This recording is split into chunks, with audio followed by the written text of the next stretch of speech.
मध्य प्रदेश की राजधानी भोपाल से सटे अब्दुल्लागंज ब्लॉक की ग्राम पंचायत प्रेम तालाब में विकास के दावों की जमीनी हकीकत शर्मनाक तस्वीर पेश कर रही है। आजादी के 80 साल पूरे होने के बावजूद गांव के ग्रामीण मूलभूत सुविधाओं के लिए आप भी तरस रहे हैं। बदहाल सड़कें, जलभराव और गंदगी के बीच जीवन जीने को मजबूर हैं। ग्राम पंचायत की सड़कें बड़े बड़े गड्ढों में तब्दील हो चुकी हैं। बारिश के मौसम में गड्ढों में पानी भर जाने से आवागमन मुश्किल है। ग्रामीणों ने कहा है कि जिम्मेदार अधिकारियों, जनप्रतिनिधियों को अवगत कराने के बावजूद हालात जस के तस है। सबसे गंभीर स्थिति गाँव के स्कूल की। कक्षाओं में बारिश का पानी 2-2 फीट भर गया है। स्कूल परिसर और आसपास 4 फीट तक घास फूस कचरा जमा है। कीचड़ दलदल में पूरा परिसर तब्दील है और ऐसे में मासूम बच्चे कैसे शिक्षा ग्रहण करें, ये बड़ा सवाल है। पहली से 8वीं तक संचालित स्कूल में 25 से 30 बच्चे हैं। स्कूल में करीब 5 शिक्षक शिक्षिकाएं हैं। ग्रामीणों का आरोप है कि कुछ शिक्षक शिक्षिकाएं नियमित रूप से उपलब्ध नहीं रहते और केवल हाजिरी लगाकर चले जाते हैं। हालांकि आरोपों की स्वतंत्र पुष्टि नहीं हुई। यदि आरोप सही है तो शिक्षा व्यवस्था पर गंभीर सवाल है। ग्रामीणों ने कहा कि जब राजधानी भोपाल के इतने करीब गाँव की स्थिति है तो प्रदेश के दूरदराज इलाकों के हालात का अंदाजा आसानी से लगाया जा सकता है। क्षेत्रीय विधायक सुरेंद्र पटवा, क्षेत्रीय सांसद पूर्व मुख्यमंत्री शिवराज सिंह चौहान और सीएम डॉक्टर मोहन यादव की सरकार से ग्रामीणों ने सवाल किया कि आखिर उनकी समस्या का समाधान कब होगा। एक और सरकार गांव में विकास और बेहतर शिक्षा व्यवस्था के दावे करती है तो दूसरी ओर प्रेम तालाब की तस्वीरें उन दावों की हकीकत पर सवाल खड़े कर रही हैं। ग्रामीणों का कहना है कि जब स्कूल ही पानी और गंदगी से घिरा हो, सड़कें गड्ढों में तब्दील हो और बच्चों की सुरक्षा खतरे में, तो कैसे पढ़ेगा बच्चा और कैसे बढ़ेगा इंडिया। पूरे भोजपुर विधानसभा क्षेत्र में यदि इसी तरह की मूलभूत सुविधाओं का अंबार लगा रहता है तो जिम्मेदार जनप्रतिनिधि और प्रशासन को कागजी दावों से बाहर निकलकर जमीनी हकीकत देखने की जरूरत है। देखिए दैनिक सिंगाजी समाचार की विशेष रिपोर्ट। स्कूल के दावे करती है सरकार शिक्षा को लेके और व्यवस्थाओं को लेकर। आज प्रेम तालाब स्कूल की क्या व्यवस्था है? व्यवस्था सर बद से बेहाल है सर, बहुत बेकार स्थिति है और कई सालों से चल रही। सर मैं ये पूछना चाह रहा सर शिक्षा विभाग से कि आपके पास पहले टीम रहती थी, हम जब छोटे से स्कूल में पढ़ते थे तो विभाग के अधिकारी आते थे, स्कूल में शिक्षा की स्थिति देखने आते थे। आज ये सर पानी भरा है, इसकी स्थिति देखने कोई नहीं आ रहा। हमारी कौन सुनवाई करेगा सर? इतनी स्थिति खराब है हमारे गाँव की। कहीं भी जाते हैं कोई सुनवाई नहीं है सर, किसी भी विभाग में चले जाओ सर। जानकारी ऐसी लगी है कि जितने भी बच्चे हैं ये मजदूरों के बच्चे हैं। जी सर। मगर इसके बाद भी गांव वाले ये चाहते हैं कि इन्हें अच्छी शिक्षा मिले। क्या कहेंगे सर? यही चाहते हैं कि बेचारे ये मजदूर अपना पसीना बहा के कैसे पैसे कमाते हैं सर। वो मजबूरी में सर, वो बाहर तो प्राइवेट स्कूल में पढ़ा नहीं सकते, मजबूरी में सर यहाँ पढ़ाना पड़ रहा है। तो उसकी स्थिति ये है सर, उसकी जान को खतरा है। सांप कीड़ा कुछ भी काट ले सर, यहाँ पे बिल्डिंग गिर जाए सर। स्कूल की सर ये छत के बारे में देखिए सर क्या हाल है, पाइप लगा है सर। ये या कोई बच्चा मर गया तो कौन विभाग सर? ये व्यवस्था सुधरनी चाहिए पहले तो सर। ये क्षतिग्रस्त तो होना चाहिए, नव निर्माण की कोई यहाँ पे काम होना चाहिए सर। स्थिति इतनी खराब है कि यहाँ पे बच्चा अगर कोई भी कुछ हो गया तो कौन जवाबदारी लेगा? इस क्षेत्र के विधायक सुरेंद्र पटवा जी हैं। काफ़ी अरसों तक यहाँ पर उनका शासन है और यहाँ पर शासन प्रशासन भी है। और स्कूल के अंदर अभी हम देख रहे हैं जैसा कि 2-2 फीट पानी भरा हुआ है। स्कूल के जो छात्र छात्राएं बाहर पढ़ने को मजबूर है। इन सारी समस्याओं को लेकर आप शासन प्रशासन को और हमारे जनप्रतिनिधि को क्या कहना चाहेंगे? जनप्रतिनिधि को सर मैं ये कहना चाहता हूँ, आप वोट लेके जीत के तो चले जाते हैं और आप धरातल पे स्थिति देखने क्यों नहीं आते हो? हमारे ब्रिज में भी सर यहाँ की तो समस्या है। जो बच्चे प्राइवेट स्कूल में जाते हैं ब्रिज में पानी भरा जाता है सर, 5-5, 6-6 दिन हो जाता है। स्कूल की बसें इधर नहीं आ पाती सर और टीचर भी नहीं आ पाते सर। जो सरकारी स्कूल में यहाँ पढ़ा रहे हैं वो टीचर भी नहीं आ पाते सर। हमारी तो इतनी समस्या है, बहुत ज़्यादा परेशान है, कोई सुनवाई नहीं कर रहा सर हमारी। क्या नाम लिखा? नरोत्तम नायर। कहाँ? ये जो स्कूल की बदहाली है इसको लेकर क्या कहें?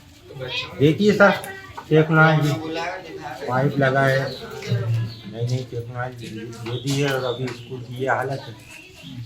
नहीं, अब 80 साल हो गए हैं देश को आज़ाद। हाँ। तो पढ़ेगा भारत तभी तो आगे बढ़ेगा भारत। तो वो इस स्लोगन को लेकर क्या कहें? सर अभी 10 साल से तो आप देख रहे हैं ये प्रेम तालाब की बदहाली ऐसी है, कैसे पढ़ेगा भारत? लगभग कितने बच्चे होंगे स्कूल में? 15 बच्चे हैं, 5 टीचर। अच्छा, 15 बच्चों में 5 टीचर हैं। हाँ। वर्तमान में उसके बाद क्या 10 टीचर की और मांग कर रहे हैं, हर बच्चे को 1 टीचर हो। क्या नाम लिखो? अनिल नागर। कहाँ? स्कूल की जो स्थिति है इसको लेकर क्या कहें? स्कूल की स्थिति इतनी ज़्यादा ख़राब है कि देखिए आपके सामने पूरा पानी भरा है, जिधर भी भरा है। और स्कूल में भी पूरे मास्टर साहब और सब बच्चे लोग ऊपर पैर करके कुर्सी पे बैठे हैं और इसमें नाली नहीं है, व्यवस्था नहीं है, पानी नहीं निकल रही है। कितने शिक्षक हैं? पाँच शिक्षक, बच्चे कितने हैं? 15 बच्चे। इतने ही बच्चे? हमारी डिमांड है कि कम से कम 2-4 टीचर और आ जाए तो अच्छी बात है। कम से कम एक बच्चे के लिए अभी ये जो स्कूल के आसपास जो बदहाली है इसको लेकर क्या कहें? अब क्या बताएं, देखिए आप 10-15 साल हो गई हमारे पास। आज़ादी को 80 साल हो गए, कहते हैं पढ़ेगा भारत तभी तो आगे बढ़ेगा भारत। ये बातें रह गई है और कुछ भी नहीं हो पाया।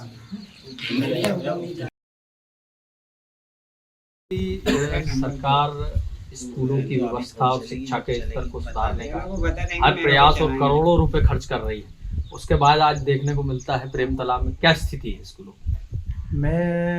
कल मुझे इस चीज़ की जानकारी लगी थी और मैं आज आया इसे देखने, तो शायद ही मुझे ऐसा लग रहा है कि रायसेन जिले में इससे खराब स्थिति में बच्चे होंगे कहीं भी।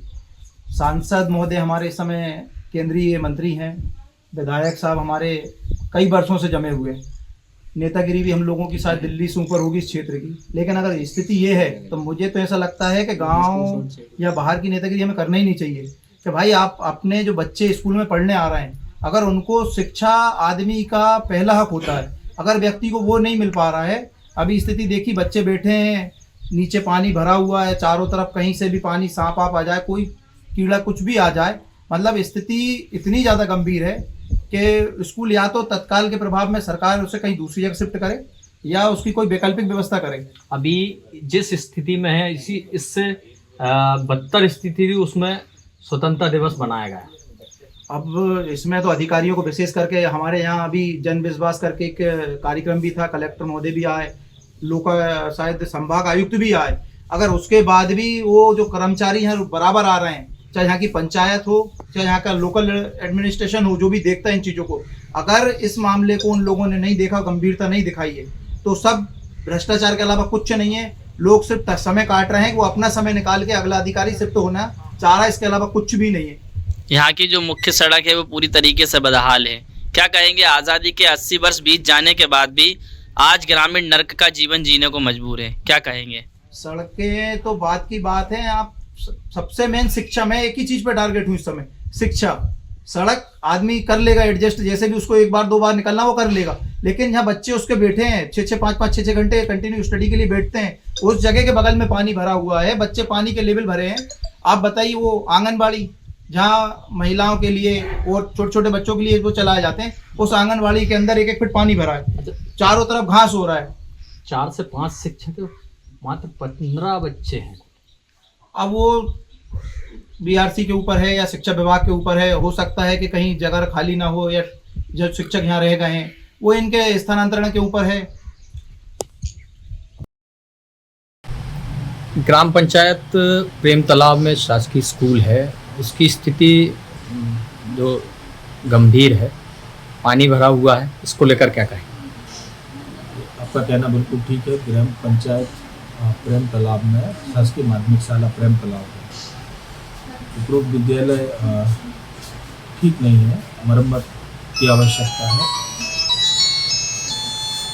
उपरोक्त विद्यालय को मरम्मत की आवश्यकता है। मरम्मत राशि स्वीकृति हेतु एजुकेशन पोर्टल 3.0 पर जानकारी को ऑनलाइन कर दिया गया है। 3 लाख रुपए की राशि की स्वीकृति की अपेक्षा है। चूँकि भवन ठीक नहीं है, अतः पीडब्ल्यूडी को भी भवन को असुरक्षित घोषित करने के लिए 2 बार पत्र लिखा गया है। पहला पत्र जुलाई 25 में लिखा गया था, दूसरा पत्र अभी जनवरी 26 में लिखा गया था। जैसे ही शासन से राशि स्वीकृत होती है, मरम्मत करवा ली जाएगी। और नीचे उसका धरातल सड़क से नीचा होने के कारण से विद्यालय प्रांगण में पानी बारिश के समय आ जाता है। उपरोक्त की निकासी हेतु